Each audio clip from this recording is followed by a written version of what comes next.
शेतकऱ्यांसाठी मोठी बातमी आहे. राज्य सरकारने अवकाळी पावसामुळे नुकसान झालेल्या शेतकऱ्यांसाठी तब्बल 53 कोटींपेक्षा जास्त निधी मंजूर केला आहे. तर तुम्हाला या मदतीचा फायदा कसा मिळणार, जाणून घ्या पूर्ण माहिती. नमस्कार मित्रांनो, तर आपल्या चॅनलवर तुमचं स्वागत आहे. आज आपण पाहणार आहोत 16 एप्रिल 2026चा नवीन GR, ज्यामध्ये राज्य सरकारने अवकाळी पावसामुळे नुकसान झालेल्या शेतकऱ्यांना मदत जाहीर केली आहे. तर या GRची मुख्य माहिती पाहूया. तर हा GR ऑक्टोबर 2025 ते मार्च 2026 या कालावधीत झालेल्या अवकाळी पावसासाठी आहे. नैसर्गिक आपत्तीमुळे नुकसान झाल्यास शेतकऱ्यांना इनपुट सबसिडी म्हणजे अनुदान दिले जाते. ही मदत राज्य आपत्ती प्रतिसाद निधी म्हणजे SDRF मधून दिली जाते. तर मंजूर निधी पाहूया. तर या GRनुसार राज्य सरकारने एकूण 53,73,00,000 इतका निधी मंजूर केला आहे. तर कोणत्या भागांना फायदा? तर या मदतीचा फायदा नागपूर विभाग, पुणे विभाग, अमरावती विभाग, छत्रपती संभाजीनगर विभाग या विभागांतील शेतकऱ्यांना मिळणार आहे.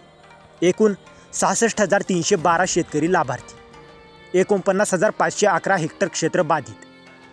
नंतर पैसे कसे मिळणार?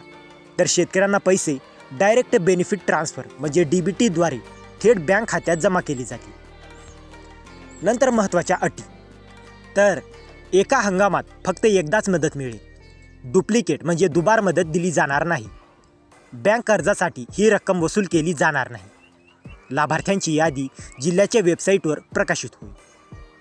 नंतर प्रशासनाची जबाबदारी. तर तहसीलदार आणि जिल्हाधिकारी यांना तपासणीची जबाबदारी. निधी योग्य कारणासाठीच वापरणे बंधनकारक आणि DBT माहिती अचूक भरणे आवश्यक.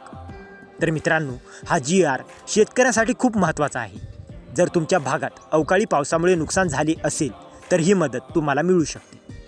तर मित्रांनो, जर तुम्हाला या GRची PDF हवी असेल तर डिस्क्रिप्शनमध्ये आपल्या टेलिग्राम चॅनलची लिंक दिलेली आहे. तिथे जाऊन तुम्ही या GRची PDF घेऊ शकता. आणि हा व्हिडिओ उपयुक्त वाटला असेल तर व्हिडिओला लाईक करा, शेअर करा आणि अशाच महत्त्वाच्या GR अपडेटसाठी आपल्या चॅनलला सबस्क्राईब करा.